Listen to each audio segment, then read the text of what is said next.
Previous year के questions की series में आज हम बात करने वाले हैं पार्ट सेकंड के फर्स्ट चैप्टर, इसका मतलब financial statement of a company से। हालांकि सीबीएसई बोर्ड की बात करते हैं, इस चैप्टर से ज़्यादा क्वेश्चन नहीं पूछे जाते, थोड़े ही होता है, इसका मार्जिन कम है।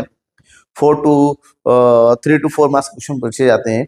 और इसमें भी यहाँ पर बैलेंस शीट और प्रॉफिट एंड लॉस अकाउंट के आपके हेडिंग और सब हेडिंग, मतलब आपको पूरा बैलेंस शीट पता होना चाहिए, आपको प्रॉफिट एंड लॉस पता होना चाहिए according to the company act 2013 schedule second part 1 और पार्ट सेकंड। आपको पता होना चाहिए कि कौन से बैलेंस शीट कैसे तैयार किया जाता है, प्रॉफिट एंड लॉस कैसे तैयार किया जाता है, और उसी पर बेस्ड क्वेश्चन होते हैं। अब क्वेश्चन कैसे आते हैं इस चैप्टर से बहुत समझना है। सिंपल क्वेश्चन होते हैं, छोटे क्वेश्चन होते हैं, ज्यादा डाउटफुल आपको होने नहीं है। 2025 की बात करते हैं तो ये क्वेश्चन आया था। क्वेश्चन क्या है कि classify the following item under major heads and sub heads. आपको मेजर हेड और सब हेड लिखने हैं, ठीक है। Major heads and sub heads if any. इसके आपको क्या लिखना है, मेजर हेड और दूसरा लिखना है इसका सब हेड, ठीक है, ध्यान रखिएगा। तो इसके लिखने के 3 पॉइंट थे, 3 नंबर का क्वेश्चन था ये। तो पहला है आपका बिल्स पेबल। तो बिल्स पेबल किसके अंदर, बिल्स पेबल लायबिलिटी है। कौन सी लायबिलिटी, करंट लायबिलिटी। तो इसका जो मेजर हेड है वो है करंट लायबिलिटी, करंट लायबिलिटी। अब करंट लायबिलिटी में भी कुछ सब हेड्स होते हैं, जैसे अदर करंट लायबिलिटी है, ट्रेड पेबल है, शॉर्ट टर्म प्रोविजन है, शॉर्ट टर्म बोरोइंग्स हो गया। तो ये जो बिल्स पेबल है इसका सब हेड है वो है ट्रेड पेबल, ट्रेड पेबल्स। आपको ये सारे चीजें याद करना पड़ेगा, इस चैप्टर को रटना पड़ेगा अच्छे से। अगर हम सेकंड की बात करते हैं, लूज टूल्स। लूज टूल्स आपका एसेट्स होता है। कौन सा एसेट्स, इसका मेजर हेड होता है करंट एसेट्स, करंट एसेट्स। और करंट एसेट्स में किसके अंदर आ जाता है, क्योंकि इसमें भी बहुत सारे सब हेड्स है। इसमें इसका जो सब हेड होता है वो इन्वेंट्रीज, इन्वेंट्रीज के अंडर में इसको लूज टूल्स को लिखा जाता है, ठीक है। और लास्ट पंथ है कॉपीराइट। कॉपीराइट एक इंटेंजिबल एसेट्स है। क्या है, इंटेंजिबल एसेट्स है। तो इसका जो मेजर हेड होगा वो है नॉन करंट एसेट्स होगा, नॉन करंट एसेट्स। और नॉन करंट एसेट्स में इसका सब हेड होगा फिक्स्ड एसेट्स, और फिक्स्ड एसेट्स में इसका सब पार्ट होगा इंटेंजिबल, इंटेंजिबल एसेट्स, ठीक है। ये आपको इतना करने की 3 नंबर है। तो इस चैप्टर को थोड़ा अच्छे से सिंपली पढ़िएगा, रट लीजिएगा कि किस सब हेडिंग में कौन से सब हेडिंग आते हैं, सब हेडिंग में कौन से आइटम्स आते हैं, वो याद कर लेंगे तो आराम से क्वेश्चन हो जाएगा, ठीक है। नेक्स्ट क्वेश्चन की तरफ बात करते हैं। ये क्वेश्चन 2025 का भी, क्योंकि आपको पता ही है कई सारे सेट बनते हैं, उस सेट में से ये भी है, जहां पर आपको यहाँ पर भी आपको बताना है मेजर हेड, मेजर हेड्स, और दूसरा बताना है आपको सब हेड्स, राइट। तो पहला फर्स्ट पॉइंट की बात करते हैं। तो यहाँ पर है वर्क इन प्रोग्रेस। जो वर्क इन प्रोग्रेस है ना वो करंट एसेट्स में आता है, करंट एसेट्स, ठीक है। और work in progress current assets में किस में आता है, इन्वेंट्री में आ जाएगा, इन्वेंटरीज। इन्वेंटरीज में कौन कौन से आइटम्स आते हैं, इन्वेंटरीज में आता है आपका रॉ मटेरियल हो गया, वर्क इन प्रोग्रेस हो गया, ठीक है, लूज टूल्स हो गया, सेमी फिनिश गुड्स हो गया, फिनिश गुड्स हो गया, ये सब आपका इन्वेंट्री के अंडर में लिखा जाता है। दूसरा यहाँ पर है, this one is security premium. Security premium हो गया, प्रॉफिट एंड लॉस हो गया, ये सब हमारा रिजर्व एंड सरप्लस किस्से में आता है, जिसका जो मेजर एंड है वो है share holder fund, share holders fund. और इसका सब हो जाएगा reserve and surplus, reserve and surplus, ठीक है। नेक्स्ट की बात करते हैं, पॉइंट नंबर 3, क्रेडिटर्स।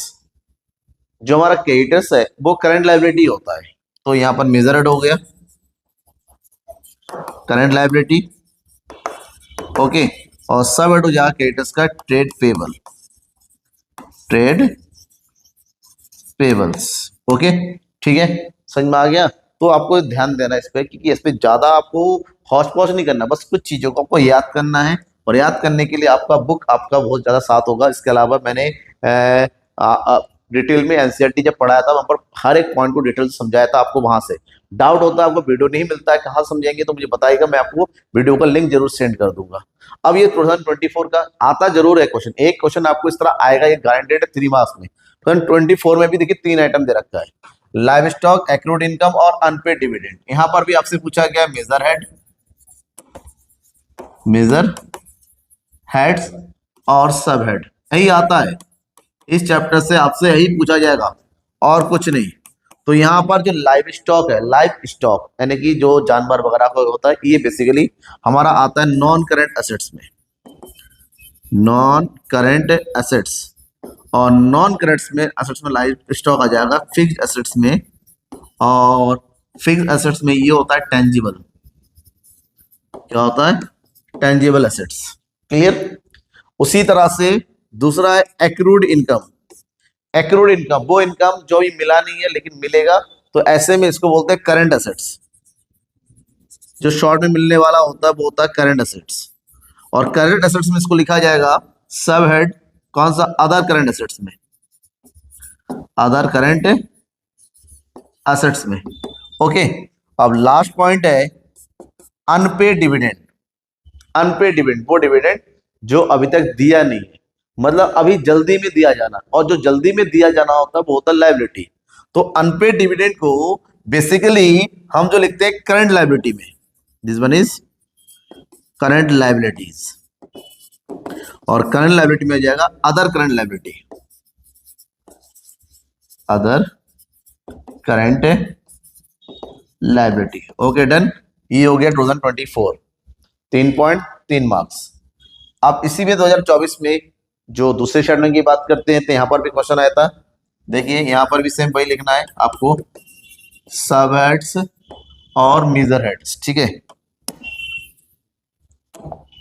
यहां पर लिखना है आपको मेजर हेड्स, और यहां लिखना है आपको सब हेड्स। तो एक एक करके बात करते हैं। सबसे पहला है स्टोर एंड स्पेयर्स, थोड़ी देर पहले बताया था store and spheres. Store and spheres हमारा आता है करंट एसेट्स में, करंट एसेट में, और स्टोर को ही इन्वेंट्री बोलते हैं, इसका सब हेड बच जाएगा इन्वेंट्रीज, ठीक है। सेकंड पॉइंट ये हो गया calls in advance. Calls in advance मतलब पैसा एडवांस में आया हुआ है, फ्यूचर में नहीं आएगा। जो फ्यूचर में नहीं आता है वो हमारा लायबिलिटी होता है। तो हमारा जो कॉल्स इन एडवांस है बेटा, ध्यान में ये रखना है कि ये करंट लायबिलिटी होता है। क्या होता है, करंट लायबिलिटी, करंट लायबिलिटी। और करंट लायबिलिटी की अगर बात करते हैं तो इसको लोग बोलते हैं other current liability, other current liability. Done. और वहीं पर हम बात करेंगे इनकम रिसीव्ड इन एडवांस। यहां पर भी सेम, जो एडवांस में इनकम होता है वो हमेशा करंट लायबिलिटी होता है, तो ये भी करंट लायबिलिटी होगा, और यहाँ पर हो जाएगा अदर करंट लायबिलिटी, ठीक है। हमारा 2024 का ये हो गया। आगे बढ़ते हैं तो नेक्स्ट 2023 में, 2023 में भी सेम हमारा, ठीक है। आपको यहाँ पर क्या बताना है, इसका मेजर हेड बताना है, और साथ ही साथ आपको सब हेड बताने हैं। बस ऐसा ही तैयार कर लो, आपका एग्जाम ये 3 नंबर पक्का हो जाएगा। पेटेंट, पेटेंट हमारा होता है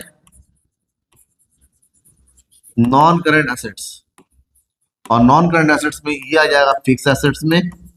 और फिक्स एसेट्स का भी 2 टाइप होता है, इसमें ये हो गया इंटेंजिबल, क्या हो जाएगा, इंटेंजिबल एसेट्स में, ठीक है।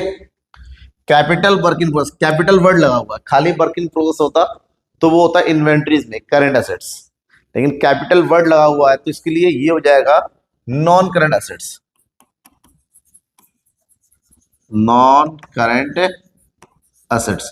और ये जो नॉन करंट एसेट्स बेटा है ना, ये नॉन करंट एसेट्स हमारा बेसिकली ये भी हमारा जो है फिक्स एसेट्स की कैटेगरी में आता है, क्योंकि जो तैयार नहीं हो पाया कि तैयार तो हो जाएगा, तो ये भी हमारा जाएगा फिक्स एसेट्स। और फिक्स एसेट्स में ही कैपिटल वर्क इन प्रोग्रेस करके इसमें लिख दिया जाता है। और लास्ट पॉइंट है अनपेड डिविडेंड। अनपेड मतलब आउटस्टैंडिंग, डिविडेंड दिया जाना है तो फ्यूचर पे तो दोगे ही, तो जो फ्यूचर में दिया जाना है वो है करंट, नियर फ्यूचर में दिया जाना है तो ये हो गया करंट लायबिलिटी। ठीक है, कौन है? Current liability. और इधर हो जाएगा other current liability, other current liability. That's clear. ये 3 पॉइंट में, ये सारे पॉइंट नोट करिए, हो सकता है इसी में से जैसे ये देखिए वर्क इन प्रोग्रेस हो गया, पेटेंट लगभग इसी तरह से वर्ड ज्यादा आता रहते हैं, तो आपको ये नोट करके रखने चाहिए सारे जो मैं आपको बता रहा हूँ। एक बार नोट करेंगे, याद हो जाएगा तो इजी हो जाएगा आपका एग्जाम। यहाँ पर भी सेम आपको मेजर हेड बताने हैं और साथ ही साथ आपको सब हेड बताने हैं। पहला है cheque draft on head. Cheque draft ये हमेशा कैश के बराबर माना जाता है, तो कैश हुआ तो ये हो गया करंट एसेट्स, करंट एसेट्स और कैश के बराबर होता है तो यहां पर लिखा जाता है cash and cash equivalents. Done. Work in progress अभी जस्ट थोड़ी देर पहले बताया था, ये इन्वेंट्री का पार्ट होता है और इन्वेंट्री भी हमारा करंट एसेट्स आता है, और यहां लिखेंगे हम इन्वेंट्री, इन्वेंट्रीज। और balance in statement of profit and loss, profit and loss का ही अपना एक कॉलम होता है खुद, रिजर्व एंड सरप्लस। और रिजर्व एंड सरप्लस का जो मेन हेडिंग बनता है वो होता है share holder fund, share holder fund. और उसके अंदर सब हेडिंग बन जाएगा इसका रिजर्व एंड सरप्लस। क्लियर। 2023 भी हमारा कंप्लीट हो गया। आगे बढ़ते हैं, कुछ क्वेश्चंस और पुराने बोर्ड में 2016 में क्वेश्चन पूछा गया था, 16 में, हालांकि 2019 के बाद पैटर्न बिल्कुल बदल गया है, फिर भी मैं कुछ चीजों को समझ के रखना ही पड़ता। 16 में पूछा गया question, name any 2 items that are shown under the head other current liability, other current liability. ठीक है, और दूसरा बताना है हमें अदर करंट एसेट्स। ठीक है, हमें बताना अदर करंट लायबिलिटी के 2 आइटम और अदर करंट एसेट्स के 2 आइटम, इसमें क्या क्या शो किया जाता है। तो अगर अदर करंट लायबिलिटी की बात करते हैं, इसमें एक शो किया जाता है हमारा आउटस्टैंडिंग, आउटस्टैंडिंग एक्सपेंसेस, कोई भी एक्सपेंस होता है। और दूसरा हो जाता है एडवांस इनकम, कोई भी एडवांस इनकम होता है वो यहां शो किया जाता है, एडवांस इनकम। ठीक है, उसी तरह से अगर अदर करंट एसेट्स की बात करते हैं तो यहां पर हमारा पहला शो होता है एक्रूड, एक्रूड इनकम। ठीक है, और दूसरा हो जाता है प्रीपेड एक्सपेंसेस, प्रीपेड एक्सपेंसेस। तो इस तरह से भी क्वेश्चन पूछा जा सकता है, आपको इसके लिए भी तैयार रहना चाहिए। ठीक है, समझ में आ गया। इसकी शॉट लेते रहेगा हैंड टू हैंड, साथ में साथ आपका काम होता रहेगा। और नेक्स्ट है 2020, ये भी 16 में ऑप्शनल क्वेश्चन आते हैं या फिर अलग अलग सेट में रहते हैं। यहां पूछा गया था कि एनी 4 आइटम्स ऑफ रिजर्व, तो रिजर्व एंड सरप्लस में ये हो गया रिजर्व एंड सरप्लस, क्योंकि शेयर होल्डर फंड का सब हेड है। इसके अंदर जो रिजर्व आता है, और आपसे पूछा गया है 4 टाइप की रिजर्व लिखो, तो 4 टाइप के रिजर्व कौन कौन से आते हैं इसमें। पहला होता है जनरल रिजर्व, जनरल रिजर्व। दूसरा होता है कैपिटल रिजर्व। ठीक है, तीसरा होता है security premium reserve, securities premium reserve. और चौथा जो आइटम है इसमें लिखा जाता है debenture redemption reserve, debenture redemption reserve. ठीक है, 4 टाइप की रिजर्व लिखने के लिए कहा गया था और हमने चारों को लिख दिया है। That's clear. Okay, next and last आज की इस क्लास का, identify the major heads under the which of the following items will be shown in the balance sheet of the company as per schedule 3rd। आपको बताना schedule 3rd के according इसके major head, क्योंकि ये सब head है, ये item दे रखे हैं, आपको खाली और ओनली और ओनली मेजर हेड बताना है। क्या बताना है? Major head, major heads. ठीक है, प्रोविजन फॉर टैक्स किसके अंदर आता है? प्रोविजन प्रोविजनल पार्ट जो भी होता है ना वो हमेशा लायबिलिटी होता है, और टैक्स शॉर्ट टर्म का होता है, तो ये हमारा करंट लायबिलिटी होगा। पहला वाला हो जाएगा हमारा करंट लायबिलिटी, करंट लायबिलिटी, ठीक है। सेकंड क्या पूछा गया है, loans payable on demand. Payable, जो कुछ ये पेबल होता है ना वो भी लायबिलिटी होता है, जल्दी में देना है। तो यहां पर ये जो है हमारा, इसको भी हम क्या बोलते हैं, करंट लायबिलिटी बोलेंगे, ये भी हमारा करंट लायबिलिटी है, ठीक है। तो शॉर्ट टर्म लोन के अंडर में आ जाता है। अगर बोले सबेड तो शॉर्ट टर्म लोन होगा। कंप्यूटर एंड रिलेटेड इक्विपमेंट, जो इक्विपमेंट्स होते हैं वो एसेट्स होते हैं, और ये हो जाएगा non current assets, non current assets. और लास्ट है goods acquired for the trading, trading के लिए जो गुड्स होता है, ट्रेडिंग के लिए गुड्स होता है वो इन्वेंट्री होता है। तो ऐसे में यहां पर इसको लिखेंगे करंट एसेट्स के अंडर में, करंट एसेट्स, ठीक है। तो आपको बेसिकली क्या समझना है, आपको बैलेंस शीट पढ़ना है, बैलेंस शीट के हेडिंग सब हेडिंग पढ़ना है, और उसके कौन कौन से आइटम सब कुछ आपकी बुक में डिटेल से। अगर आपको नहीं मिल रहा कि सर का पैसे पढ़े हैं नहीं, तो मुझे बताइएगा। मैंने एक वीडियो तैयार किया था जैसे एनसीईआरटी का सॉल्यूशन जब पढ़ा रहा था उस टाइम, वो वीडियो आपको सेंड कर दूंगा, वो आपके लिए बहुत ज्यादा मददगार, क्योंकि वहाँ पर हर एक चीज को कौन सा हेडिंग में कौन सा सब हेडिंग होगा, सब हेडिंग में कौन कौन से आइटम होंगे, डिटेल से मैंने बताया होगा, आप आराम से पढ़ सकते हो, ठीक है ना। कोई भी डाउट हो तो मैं आपके साथ हूँ, क्योंकि आने वाले टाइम में कुछ ही दिनों के बाद आपका एग्जाम है, आपके साथ परफेक्ट तैयारी होनी चाहिए, उसके लिए मैं यहाँ पर तैयार हूँ। बने रहिए मेरे साथ इसी तरह से। Thank you, bye, best luck for your exam.